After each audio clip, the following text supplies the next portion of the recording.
സ്വർഗം അത്തരക്കാർക്ക് ഹറാമാണ്. അതുകൊണ്ട് നരകത്തിലേക്ക് പോകുന്ന ഏറ്റവും വലിയ ളുൽമേതാണെന്ന് ചോദിച്ചാൽ മഹാനായ ലുഖ്മാൻ എന്ന് പറയുന്ന പിതാവ് മകനോട് ഉപദേശം കൊടുത്തത് ഖുർആനിലില്ലേ? പ്രിയപ്പെട്ട രക്ഷിതാക്കളെ, നമ്മളൊക്കെ രക്ഷിതാക്കളല്ലേ? മക്കളില്ലേ നമുക്ക്?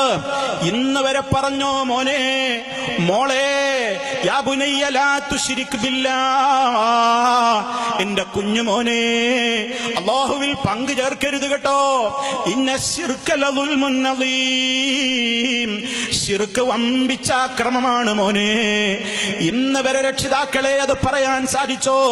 ഓർമ്മ വെച്ച നാളെ മുതൽ നമ്മുടെ മക്കൾ അത് കേൾക്കണ്ടേ? മരണ നേരത്തും പറയണ്ടേ? മഹാനായ യാക്കൂബ് നബി അലൈഹിസ്സലാത്തു വസ്സലാം, അതുപോലെ തന്നെ ഇബ്രാഹിം അലൈഹിസ്സലാം, അം കുൻതും ശുഹദാ ഇദ് ഹദറ യാക്കൂബൽ മൗത്ത് ഇദ് ഖാല ലിബനീഹി മാ തഅബുദൂന മിൻ ബഅദീ.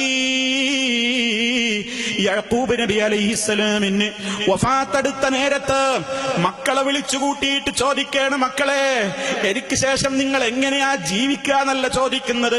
എന്റെ മക്കൾക്ക് ഇനി ജോലി ഉണ്ടാകുമോ, സമ്പത്തുണ്ടാകുമോ എന്നല്ല. മഹാരഥനായ യാക്കൂബ് അലൈഹിസ്സലാമിന് അറിയേണ്ടത്, ജീവിതകാലം മുഴുവനും മക്കളോട് ലാ ഇലാഹ ഇല്ലല്ലാഹ് പറഞ്ഞ പ്രവാചകന് മരിക്കുന്ന നേരത്തും മക്കളിൽ നിന്ന് കേൾക്കേണ്ടത് എന്താണ്? മാ തഅബുദൂന മിൻ ബഅദീ, എനിക്ക് ശേഷം നിങ്ങൾ ആരെയാണ്, എന്തിനെയാണ് ആരാധിക്കുക? പാപ്പ പഠിപ്പിച്ച മക്കളൊന്നാകെ മറുപടി പറഞ്ഞു, നഅ്ബുദു ഇലാഹക, അങ്ങ് ഞങ്ങൾക്ക് പരിചയപ്പെടുത്തിയ ഇലാഹേതോ ആ ഇലാഹിനെ മാത്രം ഞങ്ങൾ ആരാധിക്കും.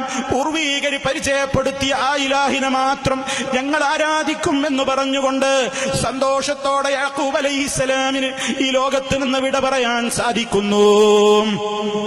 അതെ, സ്വർഗം നിഷിദ്ധമാക്കുന്ന വൻ പാപത്തിൽ പെട്ടുപോകാതിരിക്കാൻ ഒരിക്കലും സഹിക്കാൻ കഴിയാത്ത ഒരു നിലക്കും ഒളിച്ചോടാനോ തണലോ ഏതെങ്കിലും നിലക്കുള്ള ഒരൽപ്പമെങ്കിലും ആശ്വാസത്തിന്റെ വചനങ്ങളോ കേൾക്കാനാവാതെ കത്തിക്കരിഞ്ഞുകൊണ്ട് മരണമില്ല, ഒരിക്കലും അതിൽ നിന്ന് മോചനവുമില്ല.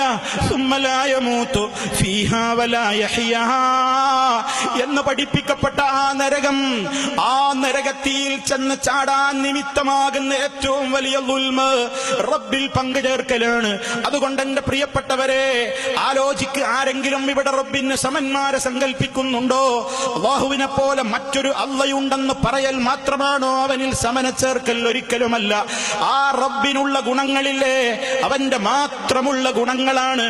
ഏതേത് ലോകത്തിന്റെ ഏത് ഭാഗത്ത് നിന്ന് എത്രായിരം ഭാഷകളിൽ എത്രായിരം ആവശ്യങ്ങൾക്ക് വേണ്ടി എത്രായിരം സമയങ്ങളിൽ അല്ലാഹുവേ എന്ന് വിളിച്ചാലും ഓരോരുത്തരുടെ വിളികളും വേറെ വേറെ കേട്ട് മനസ്സിലാക്കിയിട്ട് വേറെ വേറെ ആവശ്യങ്ങൾ നിവർത്തിച്ചു കൊടുക്കാൻ മാത്രം കഴിവുള്ള രാജാതിരാജനായ റബ്ബുൽ ആലമീൻ